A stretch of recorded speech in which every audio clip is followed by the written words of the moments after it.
அந்த கும்பலை ஒட்டுனா இங்க வந்து வரணும் கிழத்து கிழத்துனா சரை கிழத்துனா என்ன கிழத்து ஏறுதுண்ணா வா ஒரு மூட்டை பிடிச்சலாம் நீங்க உங்களுக்கு பண்ணி உங்க காலை பண்ணி ஃபுல்லாக கிழத்துனா ஓடுங்க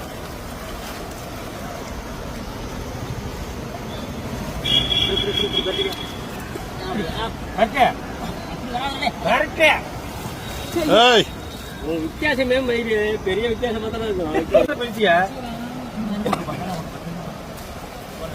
வெறும் கிளியர்ண்ணா கையால அதுங்காத